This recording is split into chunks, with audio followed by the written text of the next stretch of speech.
Greetings, YouTube. This is the Garage Autonomist, and as you might imagine, I'm going to be talking now about cultural appropriation.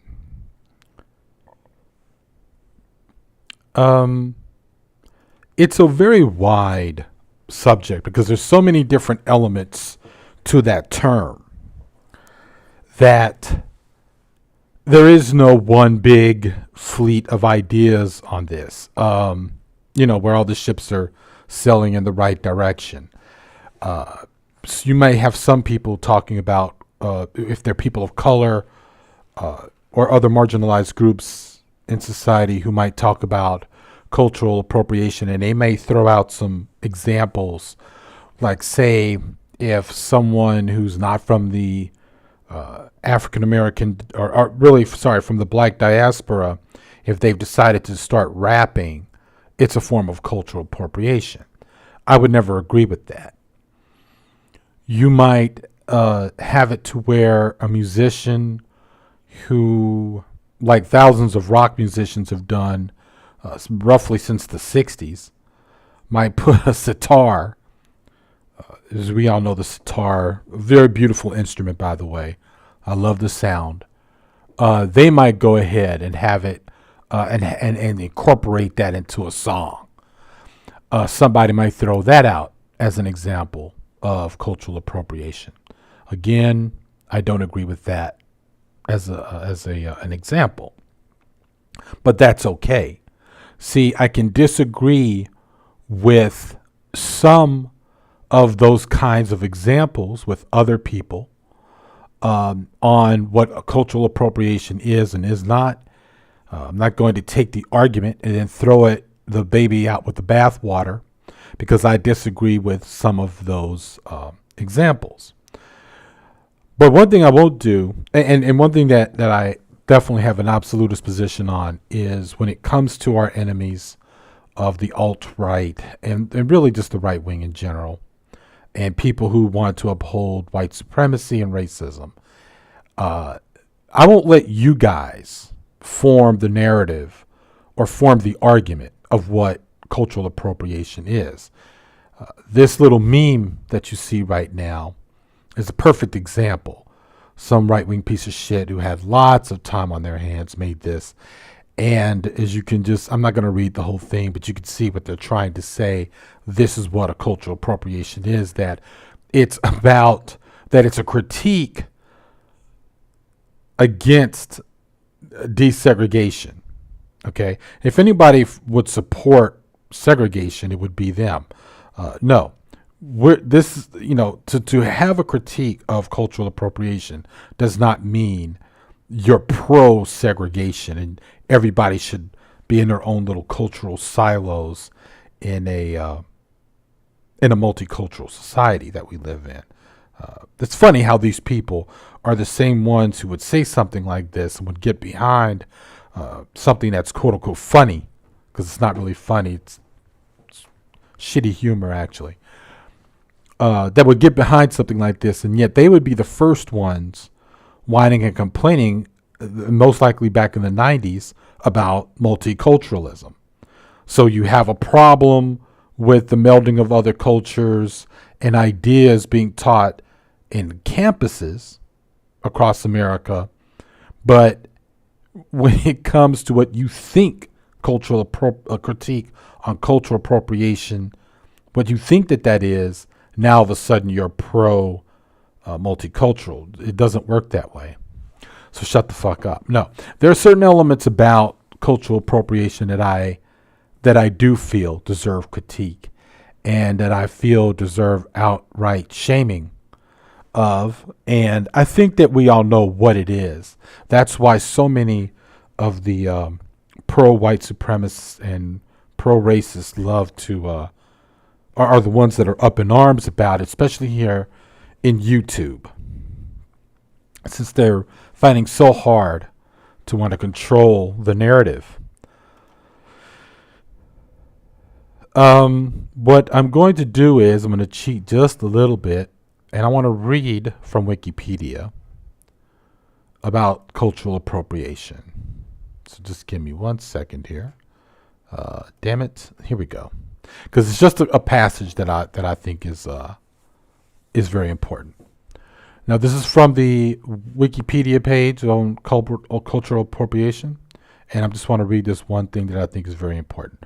Often the original meaning of these cultural elements is lost or distorted, which means that these uses may be viewed as disrespectful by members of the originating culture, or even as a form of desecration. Cultural elements, which may have deep meaning to the original culture, can be reduced to exotic fashion by those from the dominant culture. When this is done, critics of cultural appropriation say that the imitator, who does not experience that oppression, is able to play temporarily or an exotic other without experiencing any of the daily discriminations faced by other cultures. Now, what does all that mean? Cultural appropriation, or the issue, can break down to so many different examples of what it means, and when it would be a bad thing.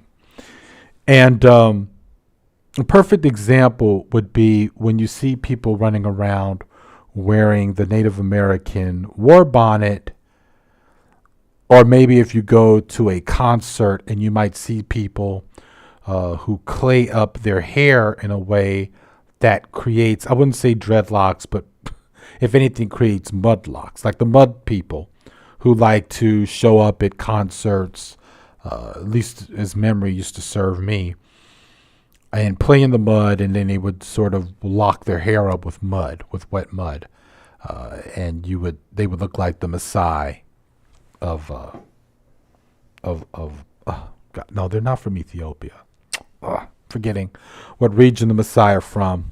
Never mind. But the point that I'm making here is that an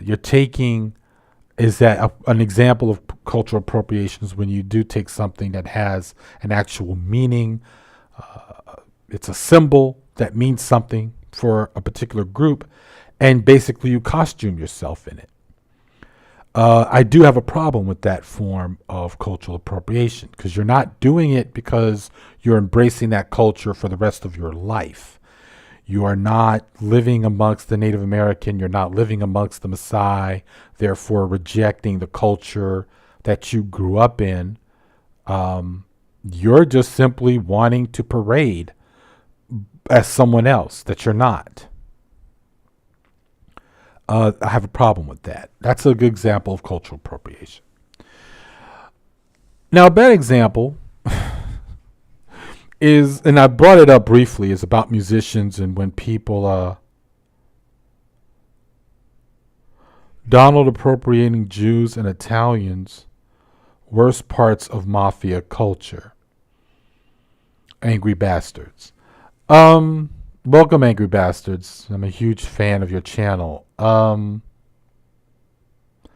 That's an interesting point you're raising about Donald Trump's, I guess, his public mannerisms, where he's sort of acting like a mafia douche or something like that. I guess one could say that he acts that way. I don't know if he's actually come out and said that he acts that way. But yeah, I guess, to me, quite frankly, I think it's more of a New York thing. I live, because of where living here and everything, I kind of see everybody sort of being bad imitators of Italian street dudes in some way. Not everybody, but some. But going back to what I was about to say, a perfect example of what I disagree about what cultural appropriation is. I want to talk about the group Beastie Boys, because they're one of hip hop legends, in my opinion. And some people would say, well, would that be an example of cultural appropriation? Especially our enemies, on the right would love to bring them up as well and try to trip you up with that. Don't let them trip you up with that. There's a huge difference between, say, the Beastie Boys, and I think an example, I couldn't find their picture. It used to be this group called Young Black Teenagers. They were a rap group completely comprised of white dudes. And they had like dreadlocks. They were wearing their clothes all baggy, and they were running around holding their dicks and shit when they were talking. It was just retarded. I don't know whatever happened to that group. I'm glad they're gone. But no, two completely different examples. The Beastie Boys are from New York. They were born and raised in New York City. They grew up in a time when hip hop, after being birthed in the Bronx, in the South Bronx, as it began to make its way into the hip Lower East Side, where people like Fab Five Freddy and all them would go and I can't think of his name right now. The young black artist, painter. When they would hang out on the Lower East Side, bringing dancers with them, break dancers and graffiti artists with them, and then the downtown crowd began to check them out. This sort of cultural cross-pollination, if you will, happened, and therefore people like Adam Yaw and Michael Diamond and them were like, we like this, we like hip hop, and they wanted, as artists, because they were already a punk band, they felt that they could hold their own being rappers. Thank you, Dusty 48. Jean-Michel Basquiat was friends with Fab Five Freddy, and they were part of that cultural cross-pollination. But Jean-Michel was always downtown anyway. But you know what I'm saying, right? So, they start now. Granted, the Beastie Boys did want to distance themselves from their earlier, say, public persona when they first started as a rap group, because they were kind of being bad imitators. Basquiat, yes, they were being bad imitators, if you will, of what they thought was the black stereotype.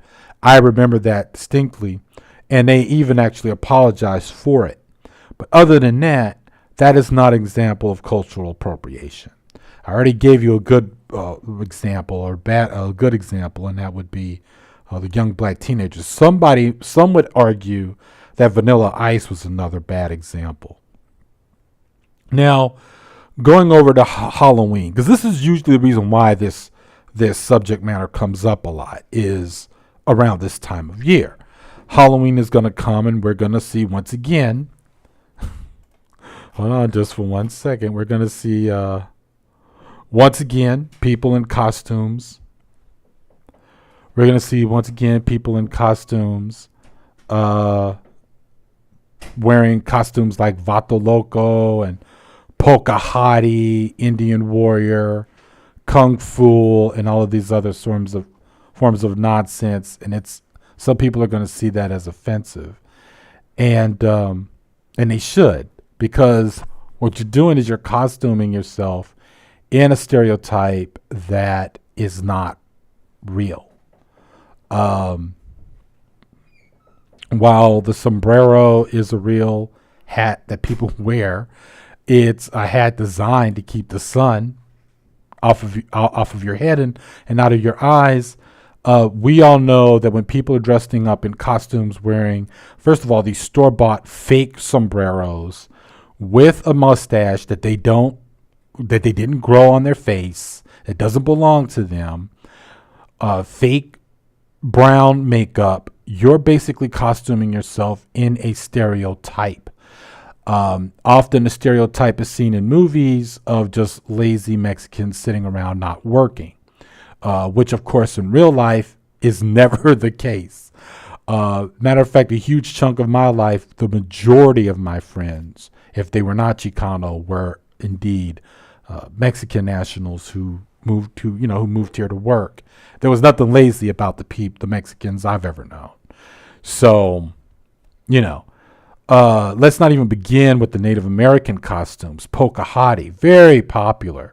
If not Polka Hottie, then any other kind of variation of it. You know what I'm saying? It's the squaw who's super hot, short skirt, shit that never really existed. It's just sexualizing a whole other ethnic, a women of a particular ethnic group, and that's just disgusting.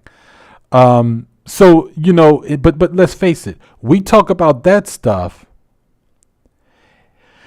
We on the left, we are who are progressives, we who are humanitarians, and we're attacking people's fun. It shouldn't be fun to costume and wear a stereotype, even for a 3 hour period of at a party. It serves nothing. It serves no one but to get a laugh out of those who are not of the group that you're stereotyping.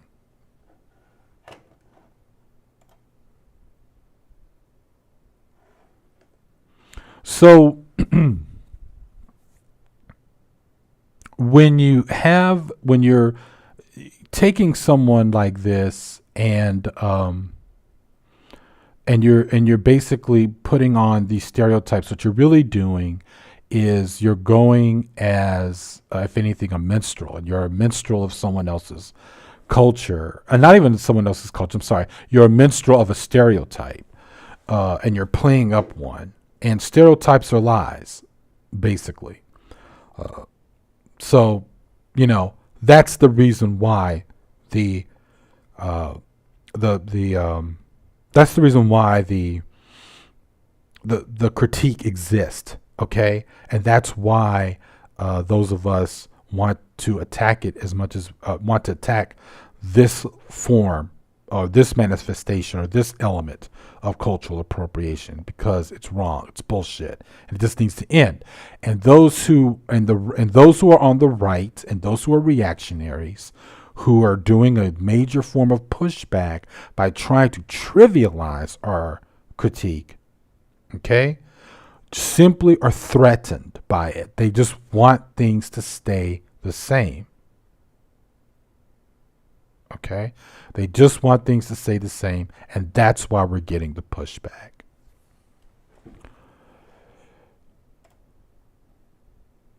I want to talk about now next the subject of dreadlocks, because that's an issue that came up lately because of some Marc Jacobs fashion show recently. And I think he had like a bunch of models who were mostly all white in these sort of fake dreadlock extensions. I think something else happened where I think someone else famous and white is now starting to grow these sort of stylized dreadlocks. I think Justin Bieber or something. So I think it all happened in 1 week. The Marc Jacob thing, and the Justin Bieber situation. Pardon my ignorance specifically on these two news items. It's just I purposefully didn't bother to read up on them. I just know that there was a lot of anger expressed by people of color around this. Now, I may not 100% agree with some people's ideas that dreadlocks are a black thing, and I'll tell you why. As you can see from this picture, and I'm going to start from left to right. Let's start with the Rastafarians. The Rastafarian religion helped to popularize dreadlocks, but dreadlocks did not originate with the Rastafarians. And as you see from the picture in the middle, this is a man of the Sudha religion or belief. He's Indian, but these people, these particular people have immigrated, to different parts of the world, including Jamaica. So they came there with dreadlocks as well. But the Rastafarians were inspired by the Kenyan rebellion led by the Kikuyu. And as you can see in the picture in the lower right hand, that is a gentleman who belongs to the Kikuyu freedom fighters. This was the late this was around the mid to late 40s. Yes, in the 40s, as they were fighting and overthrowing their colonial masters there, and they dreaded their hair. The term dreadlocks actually comes from them because the British said how the hair was just dreadful but they were just locking their hair. And at the very top right is the god Shiva, who's worshipped by the Sudha. Now, I don't think I'm pronouncing the Sudha correctly. I should have bothered to do that, so I apologize in advance. The point here is that hair locking and dreadlocking is not solely just did not start from the continent of Africa. It certainly did not start from the Caribbean. Okay, it throughout history we know that there are early images of the early European prehistoric cavemen. Their hair, it's just a natural tendency in all hair at some point to lock up if you do or don't do certain things to it, to your hair. If you just wet it in order to clean it and nothing else, there are different other methods of dreading your hair, so you can get a different kind of outcome, thinner dreadlocks. I believe you may want to start off with some sort of, I think, beeswax or some kind of wax to put in your hair so it can be stylized in a different way. Think that I had a wild hair up my ass, pardon the pun, when I was in my early 20s. I think I was going to try to dread my hair, but I changed my mind because it was just not going to grow out the way I wanted it to. It looked fucking stupid. So, on me. It doesn't look stupid on other people. But just to go back, the thing about who has the right to have dreadlocks and stuff like that is no one can be able to prove who it truly belongs to. And I'm going to tell you this right now, as much as I love black people and everything we do, we don't own the dreadlock. Sorry, it's just a human tendency, I believe, in human hair to do that. It will just come out in different textures, regardless, depending on who's trying to dread their hair, but it just doesn't come from that. I mean, first of all, having dreadlocks does not mean you're Rastafarian. And Rastafaris did not start out immediately with dreadlocks. As a matter of fact, another group of people, if you want to take this all back to Jamaica, who may have been dreading their hair even before the Rastafarian movement began, and they were also highly inspired in terms of their culture, are the actual Maroons, the descendants of the escaped rebelling slaves of Jamaica. Of course, Maroons existed in other parts of the Caribbean and South America, but the escaped slaves also grew their hair out in dreads as well. So they were inspired by the dreadlocks as well as the Kikuyu of Kenya. I mean, and I can't begin to tell you the 5 upper-class African Americans that I knew in my late teens, actually, early 20s, who I was friends with, and still am friends with a few of them still, who were not who were not raised as Rastafarian, did not really embrace Rastafarianism, but hey, they flew out to Jamaica on summers and did, and went out and did the whole Nyabingi, probably not pronouncing that correctly, Nyabingi gatherings, smoked weed for days, decided it'd be cool to grow their hair in dreadlocks for the next 2 and 3 years later. And in the meantime, they still shaved their beards. They still kept their hair clean and neat, using razors around the edges. And the big thing, they still ate meat. So there was nothing Rastafarian about these black people. So if you wanted to talk about cultural appropriation, they would have to be, guilty of that, because they were not Rastafarian. They broke a lot of rules as Rastafarians, yet they just still had dreadlocks. So this whole idea about who's appropriating this and that because of a hairstyle, I disagree with wholeheartedly. So this is all I'm pretty much have to say about cultural appropriation. I'm going to put in a low bar probably after I do pick up for my kid on some way better material about the issue than than what Wikipedia has done. But I think the Wikipedia entry for cultural appropriation is just as good. Is pretty good to start with, and it just and I'm not at all mystified by the right wingers who want to act and play this act of being confused, and they're just so hurt that their racism is under attack. In regards to cultural appropriation, when all they had to do was to simply go to, of all things, Wikipedia, and just simply read and understand what it means and why some people find it offensive. But again, it's not always like it's not it's not a blanket subject that down the line we can all agree on what's offensive, what's not, what's cultural appropriation, and what isn't. So one more thing I'm going to have to say. Hold on, Dusty. Let me just read some comments here. Dusty 48. A lot of what you'll call well-meaning people are justly confused, in my opinion, because they hear a lot of different definitions of it by different people. People have different definitions and different boundaries. Exactly. The sadhus, yes, that's don't wash their hair.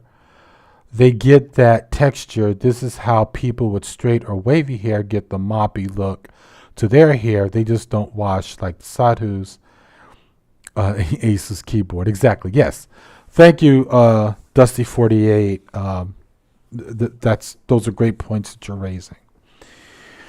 So, I'm very much open to any comments for this video once it is posted, once it's done processing and posting, so we can continue on the conversation. As you all know on my channel, all conversation, debate, everything is open here.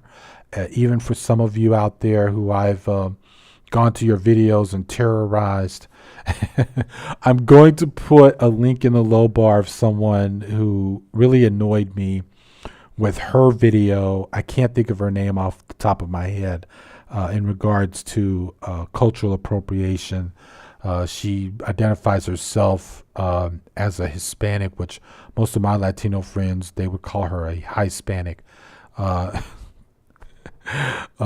that would get into a whole issue that I really don't have any right to really comment on. But they, I feel like, it was even worse coming from her, that because the first thing she did was spout off all the different cultures and ethnicities that are in her family, her bloodline, but then still needed to put on this act of being so confused by the critique of cultural appropriation, and she just doesn't get it, when it's like, and then of course goes on to justify people's need to play a drunk hot Indian girl. Anyway, so this is the Garage Autonomist. Thank you for listening. Thank you, Dusty48 for participating in the conversation. I will see you all later this week with an actual produced video. Peace.